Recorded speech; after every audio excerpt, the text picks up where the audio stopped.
د اسیا نیوز قدرمنو لیدونکو السلام علیکم. په دې هیله چې روغ او جوړ به اوسئ. امریکا وایي له افغانستانه تر وتلو وروسته په دغه هیواد کې کوم هوایي برید نه دی کړی. د امریکا د دفاع وزارت د دغه هیواد کانګرس ته په یو تازه لیکلي راپور کې د افغانستان په اړه ځینې معلومات خپاره کړي دي او وایي چې دغه هیواد څاري، خو تر وتلو وروسته یې په دې هیواد کې کوم هوایي برید نه دی ترسره کړی. په راپور کې راځي چې په افغانستان د پینټاګون تر څار لاندې ده، خو زیاتوي چې دلته کوم هوایي برید پلان نه لري او نه یې هم تر اوسه کوم اقدام کړی ده. سرچینه کاږي د افغانستان نوي حکومت له ترهګرۍ سره د مبارزې په تړاو تر دې دمه د دوحې هوکړلیک ته ژمن ده او د ترهګرو ډلو فعالیتونه یې محدود کړي دي، خو دا ویره لري چې ګواکې راتلونکو میاشتو کې دا جدیت راکم شي.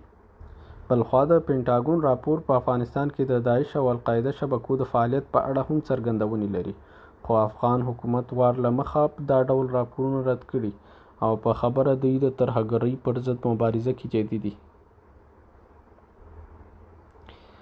بلخوا د افغانستان لپاره د ملګرو ملتونو ځانګړي استازي دیبورا لاینز ویلي چې ملګري ملتونه به د یو هوساو پر خپو ولاړ افغانستان لپاره خپلو هڅو ته دوام ورکړي.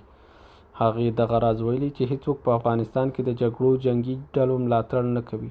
نوموړي دا څرګندونې د افغانستان د بهرنیو چارو وزارت له سرپرست مولوي امیر خان متقي سره په لیدنه کې کړې دي. نوموړي دغه راز ویلي چې دوی به د یو پرمختللي افغانستان لپاره خپلو ګډو هڅو ته دوام ورکړي. په ورته وخت کې متقي هم د مسایلو د حل لپاره پر ګډو هلو ځلو ټینګار کړی ده او یو ځل بیا یې له نړۍ سره د نیکو اړیکو پر رغولو ټینګار کړی.